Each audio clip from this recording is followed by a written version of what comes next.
नमस्कार, आप देख रहे हैं अपना बिहार। मैं हूं आपके साथ विभा उपाध्याय। आरजेडी सीट बंटवारे से पहले ही लगातार लोकसभा चुनाव उम्मीदवारों का ऐलान कर रही है। लालू प्रसाद की दो बेटियां भी अब चुनावी मैदान में उतरने वाली हैं। लालू की बड़ी बेटी मीसा भारती और रोहिणी आचार्य लोकसभा चुनाव लड़ती हुई आपको नजर आएंगी। मीसा भारती पाटलिपुत्र सीट से चुनाव लड़ने वाली हैं, जबकि रोहिणी आचार्य सारण सीट से चुनावी मैदान में उतरेंगे। पाटलिपुत्र और सारण सीट के साथ आरजेडी ने बांका, बक्सर और उजियारपुर सीट से भी उम्मीदवारों के नाम अब फाइनल कर लिए हैं। बांका से जयप्रकाश नारायण यादव चुनाव लड़ेंगे और ऐसे में देखिए अब उम्मीदवारों की घोषणा, भले सीट शेयरिंग को लेकर तस्वीर साफ ना हुई हो, लेकिन अब कैंडिडेट के नाम जो है वो सामने आने लगे। अब कौन कौन से कैंडिडेट कौन कौन सी लोकसभा सीट से आरजेडी की तरफ से प्रत्याशी होंगे उसकी जानकारी देखिए। चुनावी मैदान में पाटलिपुत्र लोकसभा सीट से मीसा भारती चुनावी मैदान में आपको नजर आएंगी। सिर्फ मीसा भारती नहीं, इनकी दूसरी बेटी रोहिणी आचार्य की भी चर्चा है कि वो अब सारण सीट से चुनावी मैदान में आपको दिखेंगी, क्योंकि इनकी चर्चा जो है लोकसभा चुनाव की तारीखों के साथ ही शुरू हो गई थी। सिर्फ यहीं तक नहीं, आलोक मेहता उजियारपुर सीट से आरजेडी के कैंडिडेट होंगे, क्योंकि आरजेडी ने नाम फाइनल कर लिया है। भले उनके अंदर महागठबंधन में, इंडिया अलायंस में बिहार में सीटों को लेकर न सार्वजनिक तौर पर आंकड़ों को रखा गया हो, लेकिन कैंडिडेट आरजेडी ने उतारने शुरू कर दिए। जयप्रकाश नारायण यादव बांका से लोकसभा चुनाव के लिए आरजेडी के उम्मीदवार होंगे। आरजेडी ने इन्हें तो कम से कम हरी झंडी दे दी है। अब इन चेहरों के अलावा भी आपने देखा होगा कि कल भी 4 चेहरे सामने आए थे। सुरेंद्र यादव जहानाबाद से आरजेडी के कैंडिडेट जो हैं वो बनाए गए हैं और अब ये वो तमाम चेहरे आपको दिख रहे हैं जिन्हें लेकर के कल दिन भर सियासत भी हुई कि भाई चेहरों को लेकर आरजेडी सामने आ रही है, लेकिन सीटों की संख्या कितनी होगी, कौन कहां से होंगे, ये साफ नहीं हो पाया। सुधाकर सिंह की चर्चा बहुत वक्त से होती रही है और क्यों होती रही है वो आप सभी को पता है। बक्सर सीट से लोकसभा चुनाव के लिए आरजेडी के प्रत्याशी जो हैं, और ऐसे में देखिए लालू प्रसाद की दो बेटियां जो हैं, जिसमें मीसा भारती और रोहिणी आचार्य, अब इन दोनों नामों की चर्चा जो है वो लगभग अब फाइनल हो चुकी है। आरजेडी ने इन दोनों को कौन कौन सी सीट दे दी है वो पता चल चुका है। पाटलिपुत्र से और सारण से रोहिणी आचार्य को चुनावी मैदान में लाने की बात जो है वो आरजेडी के विधायक की तरफ से सबसे पहले शुरू की गई। उन्होंने कहा कि भाई जो त्याग उन्होंने किया है वो बहुत बड़ा है। गया से कुमार सर्वजीत चुनावी मैदान में होंगे। गया लोकसभा सीट जो कि हॉट सीट है, आरक्षित सीट है, और इस सीट से जीतन राम मांझी के अपोनेंट में कौन होंगे, तो कुमार सर्वजीत को उतारा गया है। अब है कुशवाहा औरंगाबाद से चुनावी मैदान में उतरने वाले हैं। आरजेडी ने जिन कल 5 शहरों को लेकर उम्मीदवारों को जो अपनी तरफ से सिंबल देना था वो दे दिया, उनमें ये तमाम चेहरे हैं जो आरजेडी की तरफ से फाइनल हो चुके हैं। यानी अब यहां पर जो मुकाबला है एनडीए वर्सेस आरजेडी के कैंडिडेट का आपको नजर आएगा। तो जहानाबाद से सुरेंद्र यादव जो है वो आरजेडी की तरफ से फाइनल है, क्योंकि इन्हें सिंबल मिल चुका है। और ऐसे 5 चेहरे हैं, इन चेहरों की भी जानकारी हम आपको दे रहे हैं। अर्चना रविदास जमुई से चुनावी मैदान में आरजेडी की तरफ से होंगी, क्योंकि कल ही इन्हें भी लालू प्रसाद की तरफ से सिंबल दे दिया गया। और श्रवण कुशवाहा नवादा से चुनावी मैदान में उतरने वाले हैं। हालांकि यहां पर 2 नामों की चर्चा हो रही थी, लेकिन जिस पर फाइनल मोहर लगी वो इनके नाम की थी। तो गया से कुमार सर्वजीत को लेकर कहा जाता है कि भाई पिता की मौत हुई और उसके बाद से सियासी जो करियर है वो शुरुआत इनकी होती है। तो आलोक मेहता उजियारपुर से टिकट आरजेडी की तरफ से, और अब उजियारपुर, बांका, बक्सर से फाइनल कैंडिडेट कौन है, चेहरे आपके सामने हैं। इन चेहरों को आपने आरजेडी की तरफ से बहुत बार देखा, लेकिन लोकसभा चुनाव में अब इनकी जो भूमिका है वो आरजेडी की तरफ से चुनावी मैदान में दिखेगी। अब बांका से जयप्रकाश नारायण यादव जो हैं वो आरजेडी के कैंडिडेट फाइनल हो चुके हैं। बक्सर से सुधाकर सिंह जो हैं वो चुनावी मैदान में होंगे। और इसके अलावा 3 चेहरों की बात चुकी हो रही है। आलोक मेहता उजियारपुर सीट से चुनावी मैदान में आरजेडी की तरफ से जो है वो फाइनल हो चुके हैं। हालांकि अब उनके महागठबंधन के अंदर ही कांग्रेस की नाराजगी का कोई असर होता हुआ दिख नहीं रहा है, क्योंकि कांग्रेस ये कह रही है कि भाई आप लाख दावे कर लीजिए, लेकिन हमारे बीच कैंडिडेट फाइनल हो चुके थे, इसीलिए अब कोई बहुत ज्यादा इसमें उहापोह वाली बात तो है नहीं। लेकिन ये माना भी जा रहा है कि इस कैंडिडेट के जैसे जैसे नाम सामने आरजेडी की तरफ से लाए गए, कांग्रेस की नाराजगी जरूर है, लेकिन वो अभी इस वक्त कुछ कर नहीं पा रही है और इसीलिए कहा जा रहा है कि भाई आखिर ये कैसा महागठबंधन चल रहा है, किस तरीके की इंडिया अलायंस में सीटों की बात चल रही है, क्योंकि कहा जा रहा था कि सब कुछ मिल बैठकर होगा। और अब जरा इन चेहरों को देखते चलिए। इस बड़े से वॉल पर आपको नजर आ रहा होगा, ये 3 चेहरे हैं, आरजेडी के ये कैंडिडेट हैं और मीसा भारती, रोहिणी आचार्य और आलोक मेहता।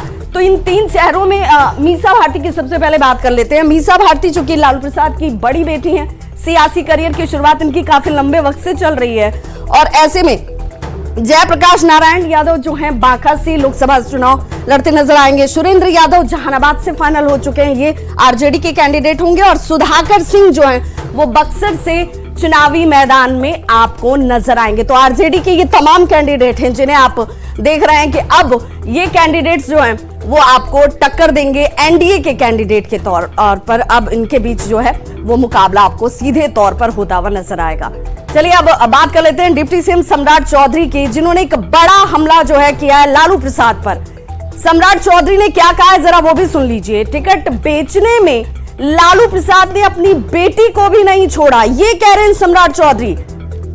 बेटी का किडनी लेकर लोकसभा चुनाव का टिकट दिया गया है, जो अपनी बेटी को भी न छोड़े उसका नाम है लालू प्रसाद। लालू प्रसाद टिकट बेचने में माहिर खिलाड़ी हैं। ऐसे नेता हैं जो टिकट बेचने में माहिर खिलाड़ी हैं और लालू जी तो अब अपनी बेटी तक को नहीं छोड़े, पहले किडनी लिए तब टिकट दिया। यही है लालू यादव जी का परिचय है। जो व्यक्ति अपने बेटी तक को नहीं छोड़ता हो उसी का नाम है लालू प्रसाद। गंभीर आरोप। तो लालू प्रसाद की 2 बेटियों के चुनावी मैदान में उतरने के बाद सियासत इस पर तेज हो चुकी है। बीजेपी ने लालू प्रसाद पर जमकर निशाना साधा है और कहा है कि आरजेडी अपराधियों को टिकट देगी या फिर लालू परिवार से A to Z को वो बनाने वाले हैं। छनबाई ये मरले पर जाई, ये कहावत राजद पर एकदम फिट बैठता है। उसका कारण है कि राजद या तो लोकसभा का उम्मीदवार किसी अपराधी को बनाएंगे या तो लालू परिवार से A to Z को बनाएंगे। लालू परिवार मतलब तेजस्वी यादव, तेज प्रताप यादव, राबड़ी देवी, मीसा भारती, रोहिणी आचार्य और फिर जो बचे हैं वो। तो बिहार सरकार के मंत्री नितिन नवीन ने कहा है कि जल्द ही एनडीए उम्मीदवारों का ऐलान भी हो जाएगा। साथ ही नितिन नवीन ने लालू प्रसाद पर निशाना साधते हुए कहा कि कांग्रेस लालू प्रसाद के सहारे पर चलती है। लालू प्रसाद जहां रखना चाहेंगे कांग्रेस को, वहीं पर कांग्रेस को रहना मजबूरी भी है। लालू चाहे तो सभी 40 की 40 लोकसभा सीटों पर अपने ही परिवार को टिकट बांट दें। कांग्रेस को हमेशा उन्होंने आदत पड़ी हुई है बैसाखी बन के चलने की और कांग्रेस तो उन्हीं के सहारे चलती है, तो जैसी दशा में रखना चाहेंगे वैसे रखेंगे। इसके पहले भी आपने देखा कि मंत्री तक बनाने का मौका नहीं दिया और अभी भी अखिलेश सिंह केवल अपनी राजनीति कर रहे हैं। कांग्रेस तो हाशिए पे है।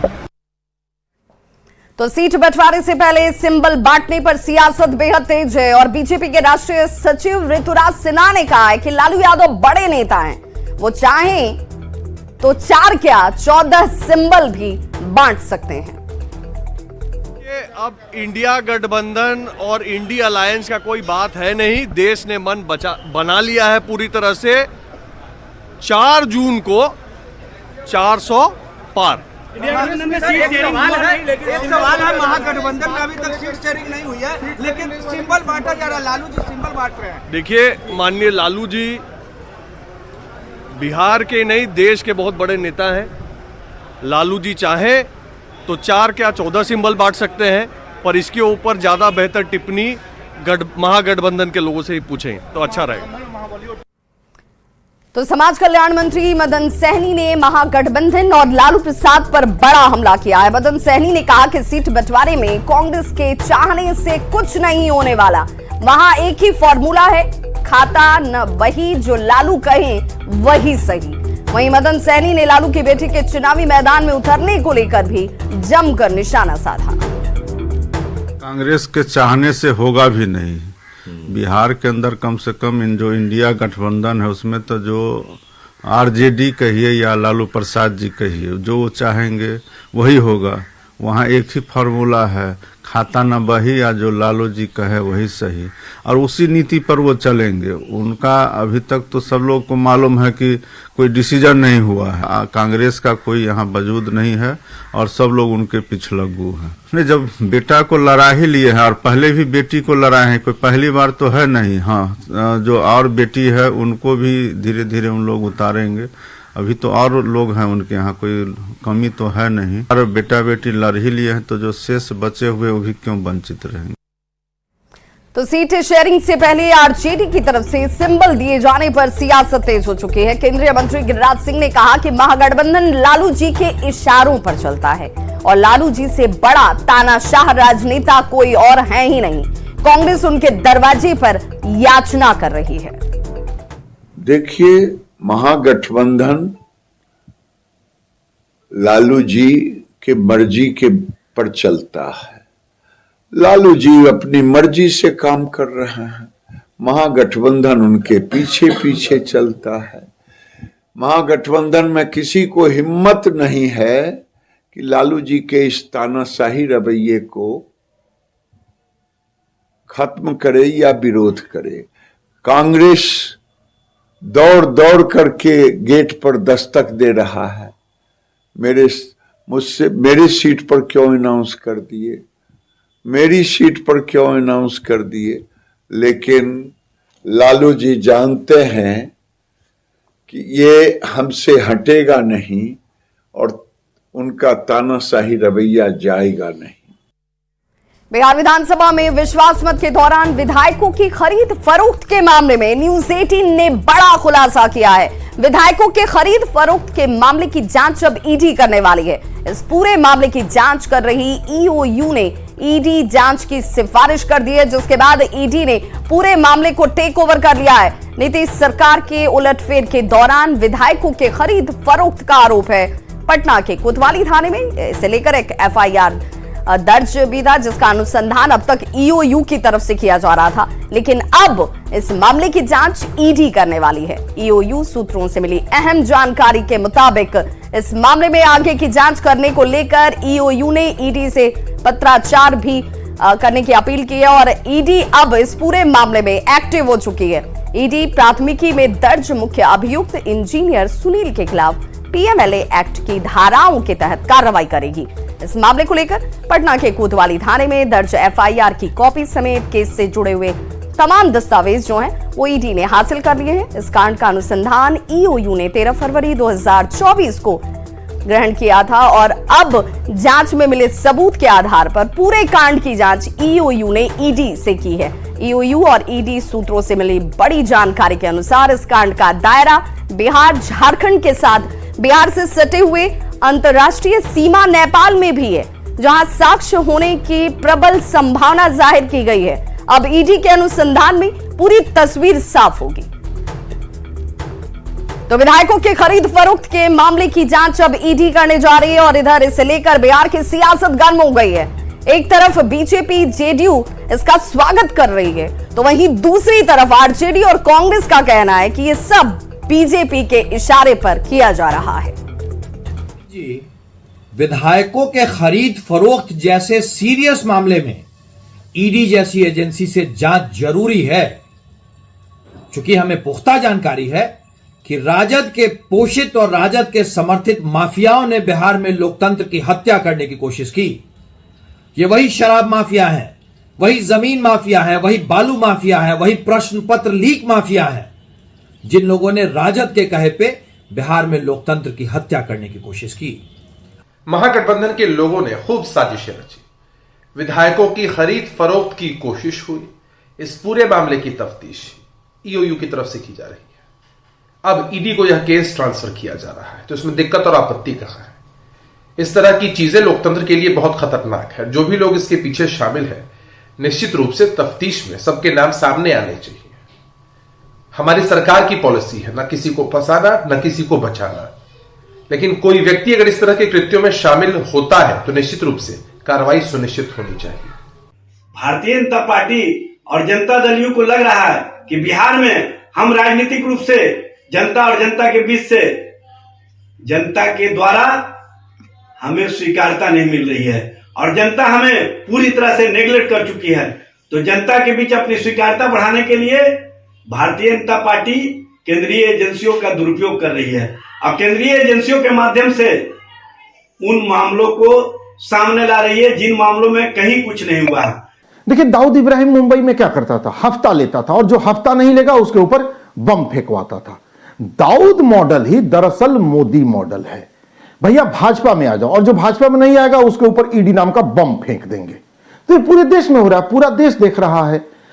तो अगर किसी केस को ईडी को सौंपा जा रहा है तो इसमें देश को कोई आश्चर्य नहीं है। पूरा देश ये देख रहा है कि देश में इस समय दाऊद मॉडल चल रहा है। या तो भाजपा में आइए, नहीं तो ईडी नाम का बम खाइए।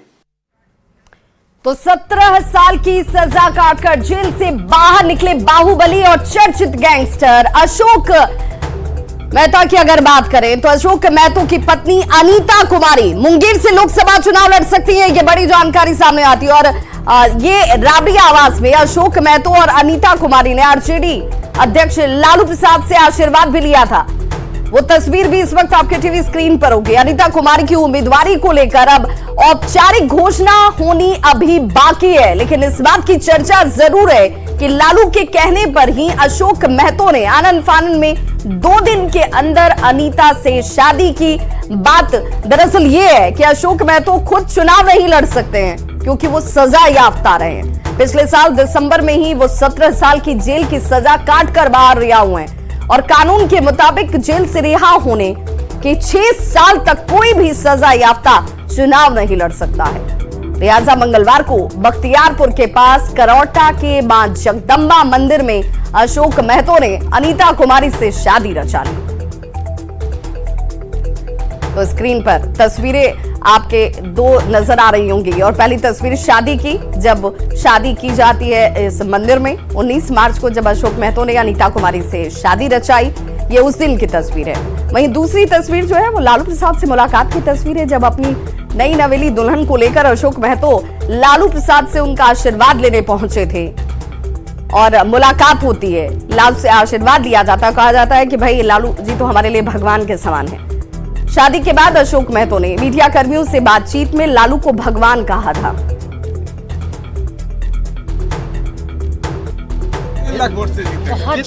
बहुत ज्यादा वोटों से जीत के आइएगा। मुद्दे क्या रहेंगे चुनाव में आपके? मुद्दे क्या रहेंगे? गरीबों का हक दिलाना। गरीबों का हक दिलाएंगे आप? न्याय दिलाना। न्याय दिलाइएगा। चलो जीतेंगे जीतेंगे जीतेंगे। बहुजन के नायक कहा जाता है आपको अशोक मेहता जी। जीतेंगे जीतेंगे जीतेंगे। बहुजन के नायक कहा जाता है आपको अशोक मेहता जी। तो ऐसे में ये जानना बहुत जरूरी है कि आखिर जानकारी जो है वो किस रूप में आती है, आखिर कौन है ये। और जरा इन तस्वीरों को, ये बिहार का मैप आपको नजर आ रहा होगा, नालंदा, शेखपुरा, नवादा। ये चर्चा इसलिए भी क्योंकि ये क्षेत्र जो है वो धुरंधर के तौर पर इन्हें देखता है, इन्हें किस रूप में समझता है जरा वो भी समझिए। अब इस चेहरे को अशोक मेहता के तौर पर आप इन्हें जानते भी होंगे और जिस पिछड़ी जाति के समीकरण को साधने की कोशिश इस चेहरे के तौर पर की जा रही है उसमें बड़ी पकड़ के तौर पर इसे देखा जाता है। नालंदा, शेखपुरा और नवादा।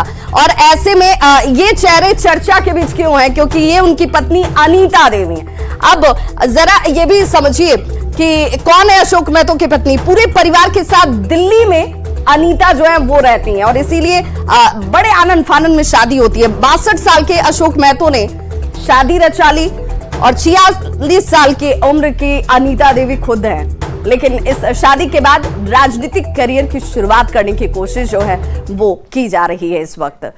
और दिल्ली के सीएम अरविंद केजरीवाल की बात करेंगे, जिनकी गिरफ्तारी, शहनवाज हुसैन का बयान इसके बाद सामने आ जाना। शहनवाज हुसैन ने कहा है कि जो भ्रष्टाचार करेगा उसे तो जेल जाना ही पड़ेगा। शहनवाज हुसैन ने कहा कि क्या केजरीवाल जेल में कैबिनेट की बैठक करेंगे? केजरीवाल को पद से इस्तीफा दे देना चाहिए। चार में लगी हुई थी तो वो बख्शे नहीं जाएंगे, उनको तो सीखना चाहिए। लालू जी मुख्यमंत्री थे, उन पर कार्रवाई हुई तो उन्होंने इस्तीफा दे दिया था। तो अभी गठबंधन में है तो कम से कम लालू जी से ही सीख ले। तो जो लोग भ्रष्टाचार के खिलाफ हैं उनको इकट्ठा एकजुट होके ये मान लेना चाहिए कि कोई करप्शन अगर करेगा वो बख्शा नहीं जाएगा।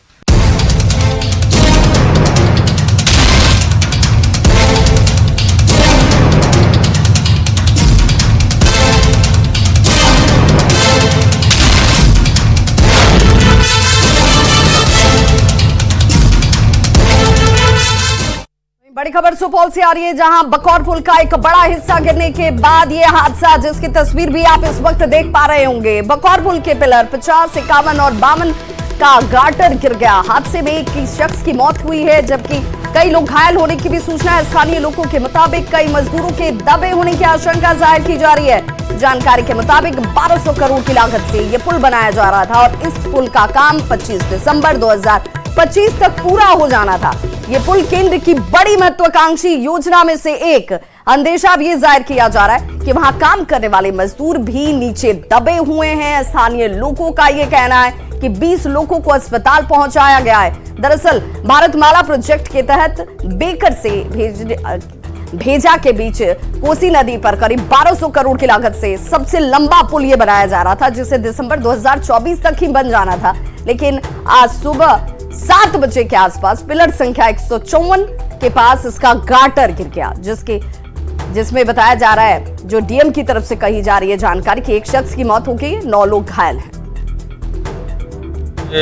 हम लोग रेस्क्यू ऑपरेशन शुरू किए हैं और 11 लोग उसमें से हम लोग रेस्क्यू किए हैं, जिसमें एक का डेथ हुआ है और 10 इंजर्ड हैं। मलबा हटने के बाद संभावना है कि कुछ और लोग रहेंगे, उसको हम लोग हटा के फाइनल फिगर देंगे। सर, ये कौन सी कंपनी बना रही थी? और ये ट्रांसरेल के द्वारा बनाया जा रहा था और विभाग द्वारा घोषणा की गई है कि जो भी डेथ हुए उनको 10 लाख मुआवजा दिया जाएगा और जो इंजर्ड हुए उनको 1 लाख मुआवजा दिया जाएगा। पटना से सुपौल में पुल गिरने के मामले में शाम 5 बजे पथ निर्माण विभाग की तरफ से बैठक होने वाली है। डिप्टी सीएम विजय सिन्हा इसे लेकर समीक्षा करते नजर आएंगे। पथ निर्माण विभाग से जुड़े अधिकारी इस बैठक में शामिल होने वाले हैं और दोषियों पर सख्त कार्रवाई के निर्देश अब दे दिए गए हैं।